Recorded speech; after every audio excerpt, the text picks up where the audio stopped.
최근에 제가 이제 영상 예배를 드리면서 영상을 촬영해가지고 이렇게 유튜브, 너튜브라고도 그러는데 거기다 올렸어요. 올려가지고 이제 올렸으니까 성도님들한테도 하나 링크를 보내드려야지 하고 싹 돌려보내는데 딱 클릭을 했는데 보니까 지난주 영상이더라고요. 그러니까 이번 주 것을 올려야 되는데 지난주 것을 올리고 표지는 이번 주 것을 올리고 속의 영상은 지난주 거고 어찌나 제가 깜짝 놀랐던지 잽싸게 내렸습니다. 그리고 삭제를 하고 다시금 재업로드를 해가지고 여러분들한테 사과의 글도 조금 적고 다시 보내드렸는데 그럴 나이가 아닌데 지금 깜빡깜빡거려요. 어떤 분은 아이를 업고 동네를 뛰어다니면서 우리 애기 봤냐고 이러신 분을 주변에서 이제 이야기를 들어서 알고 있죠. 손에 전화기를 들고 내 전화기 어딨냐고 물어보니까 우리 아들이 거기 있지 않냐고 그래서 그렇게 됐습니다. 광고에서는 냉장고를 남편이 문을 열었는데 냉동실에 휴대폰이 이렇게 같이 냉동되어 있는 것을 보고 또 꺼내가지고 안 그런 것처럼 딱 꺼내놓고 망각이라고 하는 것은 참 어떻게 보면 잊어버리는 것 자연스러운 것이고 만약에 잊어버리지 않는다고 한다면 정말 머리가 복잡할 거예요. 수없는 많은 일들이 생생하게 다 기억나고 막 이런다면 그 속에 있는 정보가 얼마나 꽉 차겠어요. 우리가 잊어버리는 것은 어떻게 보면 하나님 주신 선물이기도 합니다.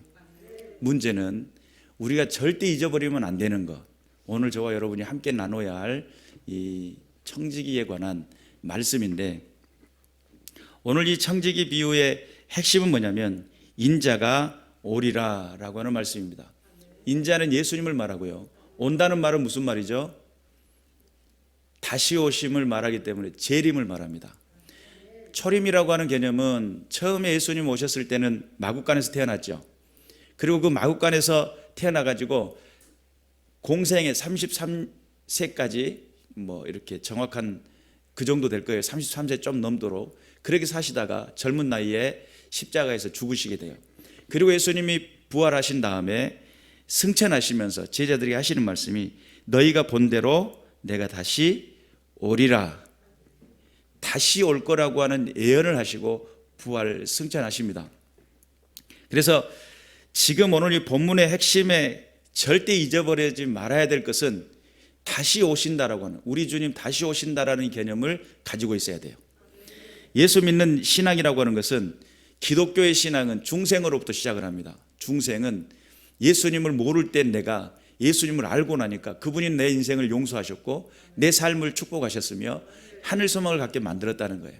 그래서 예수님을 만난 그 첫사랑은 정말 눈물로 지새우며 하나님 앞에 감사하고 그 놀라운 그 사랑을 마음에 새기고 감격했단 말이에요. 그런데 구원받은 중생한 사람들이 살아가는 삶을 우리는 성결한 삶이라고 불러요.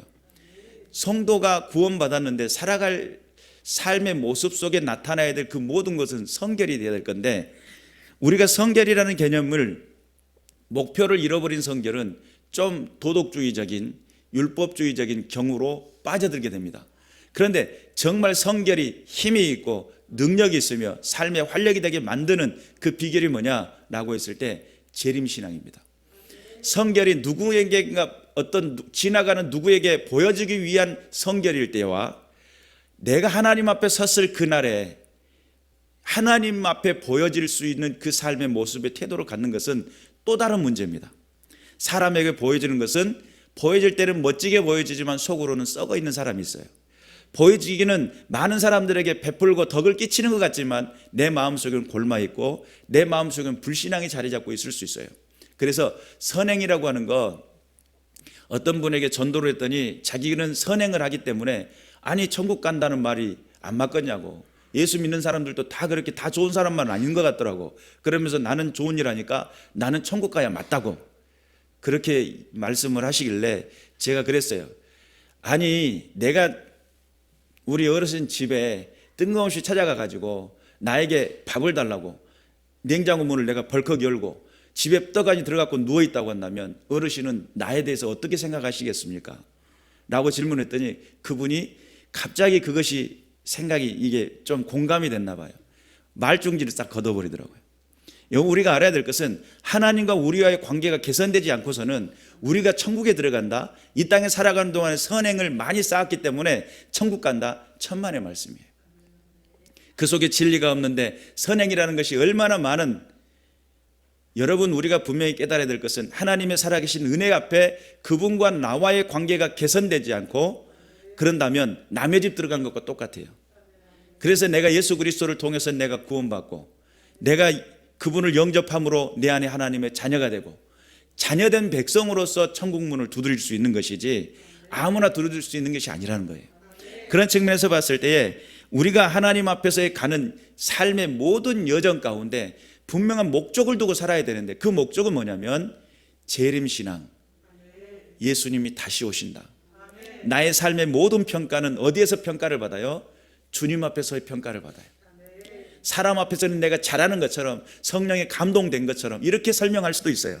그런데 실제적으로 하나님 보시기에는 너는 깡통이구나, 너는 나와 상관이 없구나, 그렇게 이야기한다면 여러분 얼마나 슬픈 일이겠어요. 하나님 우리를 인정해 주시고 하나님 우리와 함께 하시는 그런 삶을 살아야 될 줄로 믿습니다.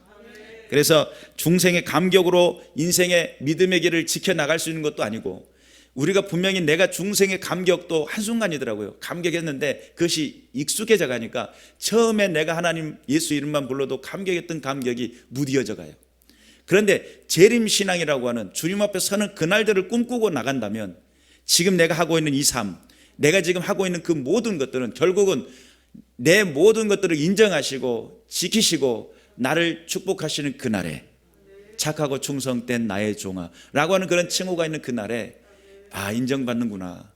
그래서 내 삶의 성결의 목표를 두었을 때에, 내 삶의 중생된 삶의 모습이 목표가 주어졌을 때에 그 삶은 분명하고도 확실한 삶을 살게 될 줄로 믿습니다.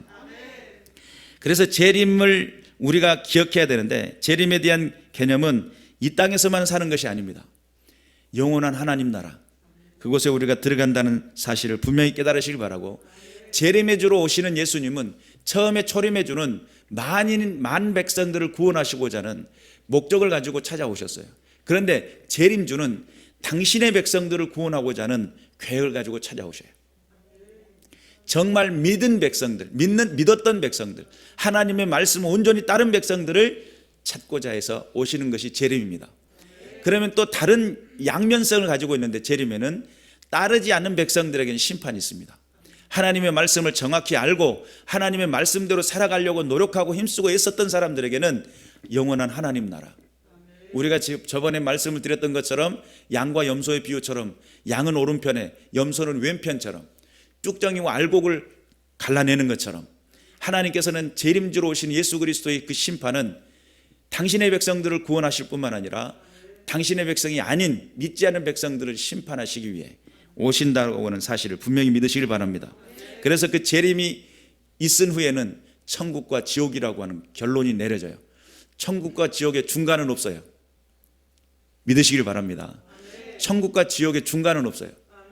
내가 분명히 예수를 믿고 그 안에서 예수의 생명 안에서 구원받았다고 한다면 그는 하나님 나라의 백성이 되고 천국에 들어갈 것이고, 정확히 믿지 못하고 믿지 못한 삶을 살았다고 한다면, 나는 믿는다라고 했는데 거룩한 성도의 이름은 가졌으나 죽은 자가 되었었다면 하나님으로부터 심판을 받는데 예수님이 판결을 내리시겠죠. 너는 나를 믿는다고 했지만 정확히 믿지 않았고, 나를 따른다고 했지만 정확히 따르지 않았기 때문에 너는 지옥이다. 그러면 얼마나 슬피 울며 이를 갈겠어요. 그때 내가 조금만 더 잘할 걸 이러면서 그때 억울하다고 소리 질러봤자 소용이 없겠죠. 우리에게 기회는 어느 때냐면 이 땅에 생존하고 있고 이 땅에 살아가고 있는 동안, 내 코끝에 호흡이 있는 동안 우리에게는 기회가 있어요. 언제든지 회개할 수 있고 언제든지 돌이킬 수 있으며 하나님의 말씀대로 살아갈 수가 있어요. 그런데 그런 삶이 이제는 더 이상 선택의 기회가 주어지지 않은 때가 언제냐면 예수님이 재림해버리는 그 순간에는 우리는 선택할 수가 없어요. 우리의 모든 죄를 직고해야 되는, 우리의 삶을 직고하는 순간밖에 남아있지 않다라고 하는 사실을 믿으시기를 주님의 이름으로 축원합니다.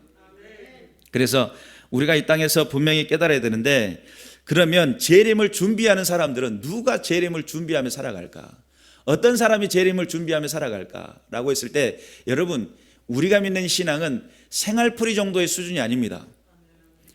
내 삶에 내 가정이 잘 되고 내 마음의 평안이 누려지고 내 삶에 어떤 형통이 일어나며 내 가업이 잘 되는 것, 이런 정도의 수준이면 이것은 세상 종교나 다를 게 없습니다.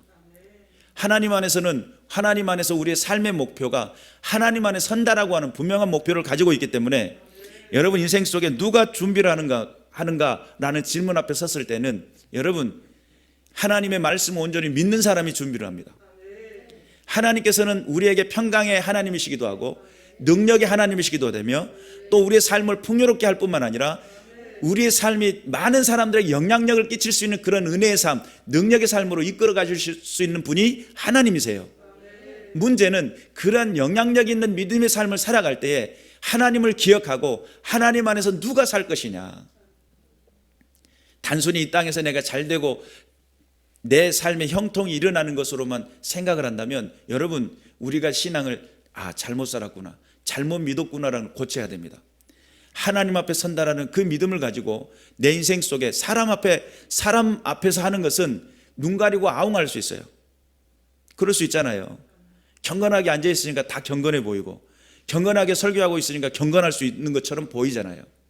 그런데 그 속 사람은 누가 보셔요? 하나님만 보시는 거예요.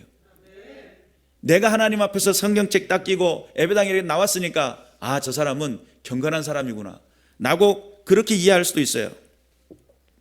그런데 하나님은 그 속에 들여다보니까 너는 나를 믿는 것이 아니구나 라고 이야기한다면 얼마나 슬픈 이야기겠냐 말이에요. 우리가 분명히 깨달아서 하나님 앞에 준비할 수 있는 신앙자가 되어야 될 줄로 믿습니다. 그래서 약속을 믿는 사람들이 준비를 합니다. 하나님의 말씀을 정확히 깨달은 사람들이 준비를 합니다. 그리고 또한 하나님의 말씀 앞에 온전히 내 삶의 이유가 하나님 손에 달려있음을 깨달은 사람들이 분명한 준비를 하고 하나님 앞에 영광을 돌린다라고 하는 사실을 깨달으시기를 주님의 이름으로 축원합니다. 그래서 누가 준비를 하는가라고 했을 때 철저하게 예수님의 말씀을 믿는 사람들.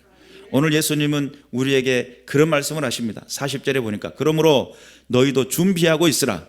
생각하지 않는 때에 인자가 오리라. 생각하지 않는 때에 인자가 오겠다는 거예요.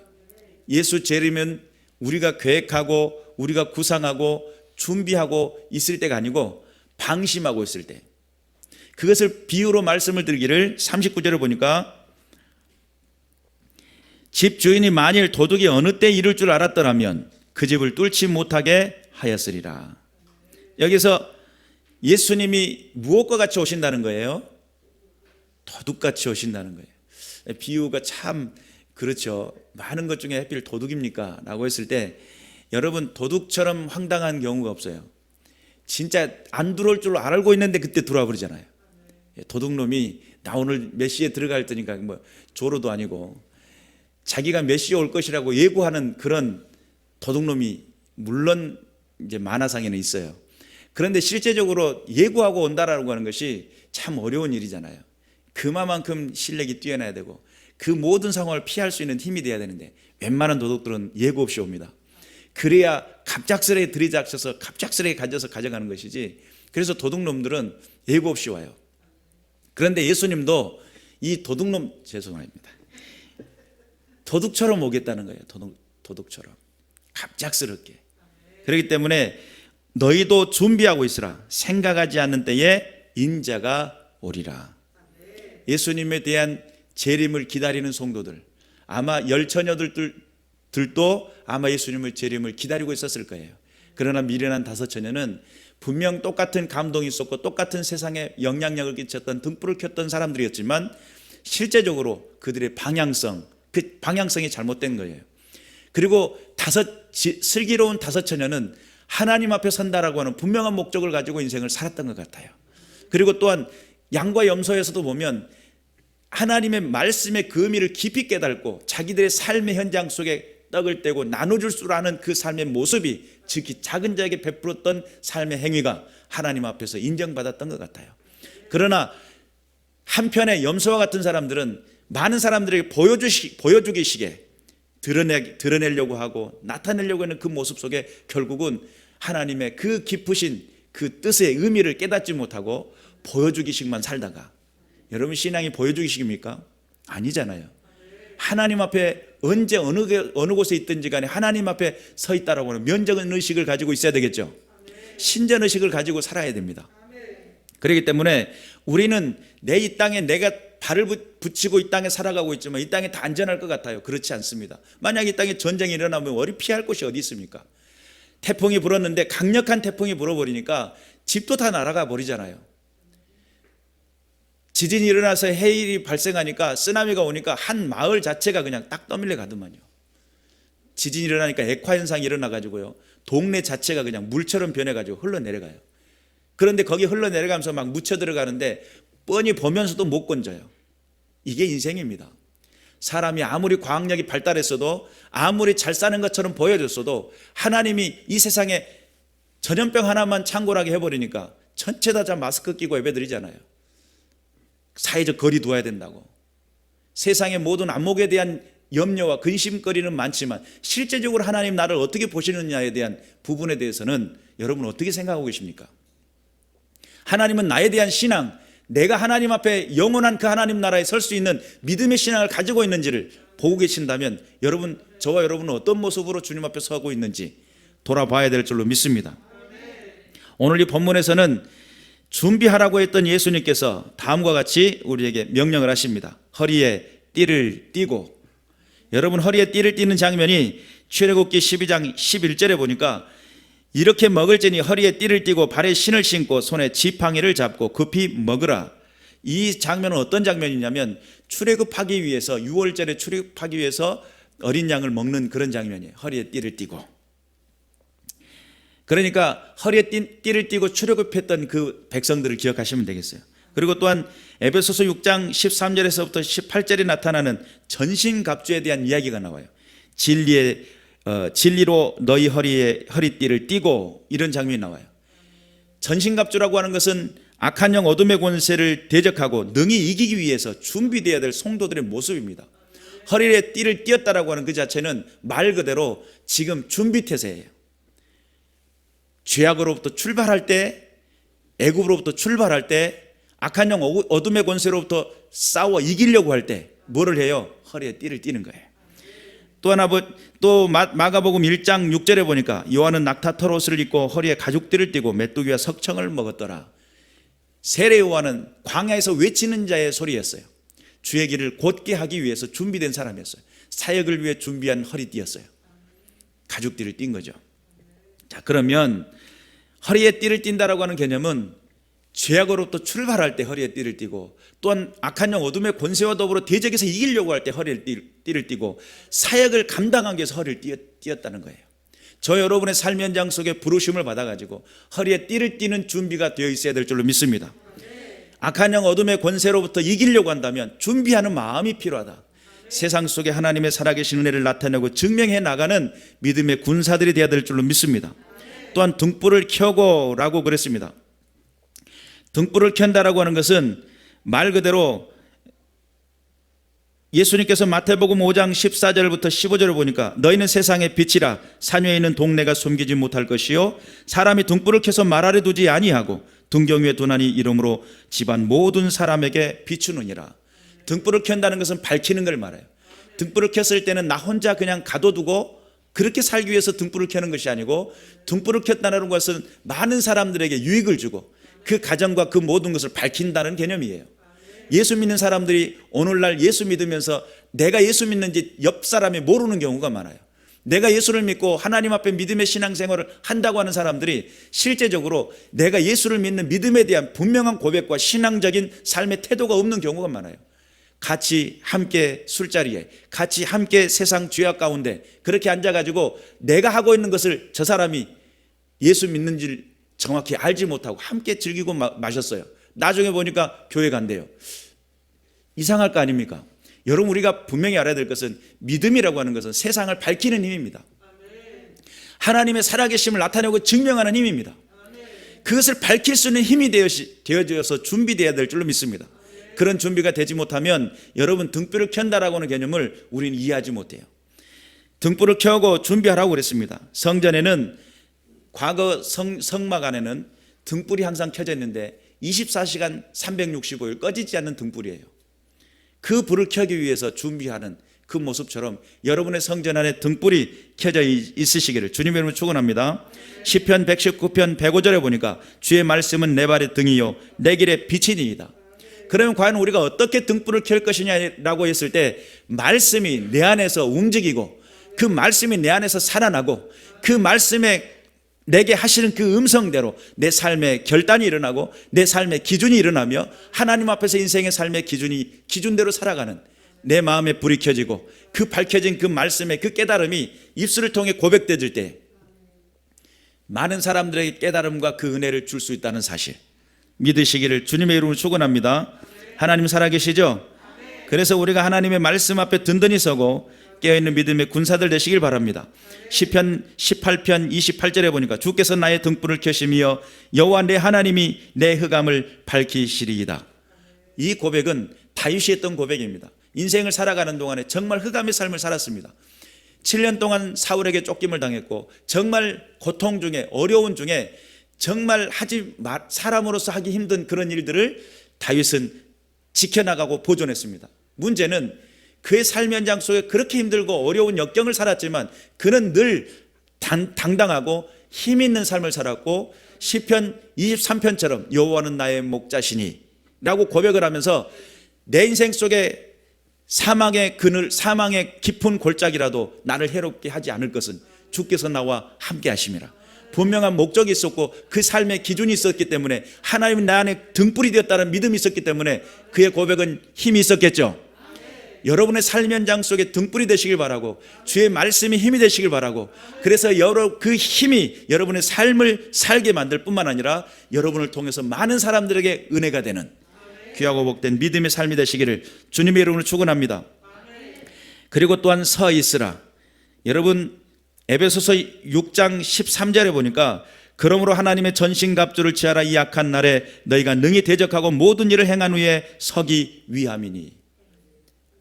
전신갑주를 취하는 그 목적도 서기 위함이에요. 진리의 띠를 띠는 것도 서기 위함이에요. 등불을 켜는 것도 서기 위함이에요. 나중에 주님 앞에 당당히 서기 위함이에요. 여러분 섰을 때 부끄럽게 설 수도 있고 아니면 뒤에 숨어 있을 수도 있을 거예요. 그러나 당당하게 주님 앞에 준비된 모습으로 설 수 있도록 우리의 신앙이 깨어 있어야 될 줄로 믿습니다. 그렇게 깨어있는 믿음의 백성들을 오늘 예수님은 어떤 말씀을 가지고 축복하고 있냐면 마치 그 주인이 혼인집에 돌아와 문을 두드리면 곧 열어주려고 기다리는 사람과 같으니라. 준비하고 깨어있는 사람은 그런 사람들인데 주인이 와서 깨어있는 것을 보면 그 종들이 복이 있으리로다. 내가 진실로 너에게 이르노니 주인이 띠를 띠고 그 종들을 자리에 앉히고 나와 수종들리라. 세상 주인은 종이 그렇게 하는 거 당연시 여기고 끝나버립니다. 그러나 우리 예수님은 나중에 그렇게 기다리고 깨어서 하나님의 말씀대로 순종하고 기다렸던 그를 어떻게 하겠다는 거예요? 주인을 섬기듯이 그 주인이 오셔가지고 주인을 섬기듯이 앉히고 우리에게 나와 수종을 드시겠다 이런 말씀을 하셔요. 그리고 거기서 38절에 보니까 주인이 혹 2경이나 3경이나 이르러서도 종들이 그같이 하고 있는 것을 보면 그 종들은 복이 있으리로다. 여기서 2경이나 3경은 대략 9시부터 1시 사이 뭐 이런 개념이에요. 새벽이죠. 말 그대로 새벽토록 기다리고 있어요. 주인이 올 때까지. 그랬더니 주인이 그 종들을 복이 있으리로다 그랬어요. 여기서 복이라고 하는 개념은 마카리오스라고 하는 단어인데 최상의 복이에요. 그리고 최고된 복일 뿐만 아니라 행복한이라는 개념을 같이 갖고 있어요. 여러분 진정한 행복, 진정한 최고의 복은 어느 때 오는가라고 했을 때 재림신앙을 가지고 준비하고 있으며 띠를 띠고 등불을 켜고 든든히 서기 위해 깨어있는 믿음의 백성들을 향해 우리 주님이 최고의 복을 주시겠다는 거예요. 그런데 이 최고의 복이라는 이 단어가 요한계시록 1장 3절에 나와요. 이 말씀이 읽고 듣고 기록된 대로 지켜 행하는 자들에게 복이 있으리니 여기서 복이 최고의 복이에요. 그러니까 정말 여러분의 인생 속에 말씀이 말씀 중심, 교회 중심, 주의 성령 안에서의 성령 중심, 오직 주님의 말씀 앞에 순종하는 믿음의 군사들이 되셔서 이 마지막 이 세대 속에서 정말 과연 마지막 때에 믿음을 보겠느냐라고 하는 이 세대 속에 주님 제가 믿습니다. 재림신앙을 가지고 기다리겠습니다. 내 삶을 주의 말씀으로 밝히겠습니다. 하나님의 뜻에 순종하겠습니다 라고는 믿음의 결단이 저와 여러분의 삶 현장 속에서 일어나서 하나님께 영광이 되는, 주님의 영광을 위해 들어쓰여지는 믿음의 군사들 되시기를 주님의 이름으로 축원합니다. 하나님 살아계시죠? 지금도 역사하시죠? 그래서 요한계시록 16장 15절에 보니까 보라 내가 도둑같이 오리니 누구든지 깨어 자기 옷을 지켜 벌거벗고 다니지 아니하며 자기의 부끄러움을 보이지 아니하는 자는 복이 있도다. 요한계시록에서도요 도둑같이 오시겠다. 예수님 표현이 분명히 도둑은 생각지 않은 시간에 오잖아요. 다 지쳐가지고 있을 때, 아무것도 모를 때, 왔다 갔는지도 모르고 눈 떠서 보니까 온 난장판이 돼 있는. 그러니까 여러분 우리가 분명히 깨달아야 돼요. 예수님은 반드시 오십니다. 재림신앙을 가지고 이 땅에 우리가 살아가야 돼요. 그런데 그것을 망각한 불의한 사람들은, 정확히 믿음이 없는 사람들은 예수님이 지금은 안 오시겠지, 그리고 지금 방자한 삶을 살게 돼요. 지금은 아니겠지, 대충 살게 돼요. 그런데 하나님이 지금 당장 오신다면 과연 우리는 주님 앞에 서기에 부끄러움이 없겠는가? 하나님 앞에 깨어있는 믿음의 군사들 되셔서 내 신앙 점검하시고 주님 앞에 서는 그날에 든든히 서시기를 주님의 이름으로 축원합니다. 우리가 여행을 가더라도 자동차를 점검을 합니다. 그 점검하는 가운데 오일이 정확히 있는지, 타이어가 정상인지 점검을 하고 출발을 해요. 안 그러면 중간에 가다가 퍼질 수도 있어요. 저번에 제가 집회를 하러 갔다가 중간에 공주쯤에 가다가 차가 멈춰버렸어요. 갑자기 연기가 나더라고요. 얼마나 깜짝 놀랐더니 큰일 났다. 이제 이 자동차 퍼지면 내가 어떻게 집회를 참석하고 막 이런 고민이 생겼는데, 너무나 좋은 기술자를 만나가지고 거기에서 100만 원 든다는 부속을 10만 원에 딱 고쳐가지고 얼마나 감사하든지. 우리가 점검을 했어도 그런 문제가 생기는데 신앙의 점검이 필요합니다. 저 여러분의 삶 현장 속에 그런 점검을 통해 가지고 하나님 앞에 든든히 설 수 있도록 도둑같이 오시겠다고 약속하셨던 주님 앞에 늘 깨어있는, 늘 준비된, 대적 마귀가 우는 사자와 같이 삼킬 자를 두루 찾는다는 그런 생각을 통해서 하나님 내가 깨어있겠습니다, 주의 말씀 앞에 든든히 서겠습니다, 내 신앙이 무너지지 않도록 주 앞에 든든히 서겠습니다라고 하는 분명한 결단이 있으시기를 주님의 이름으로 축원합니다. 기도하겠습니다.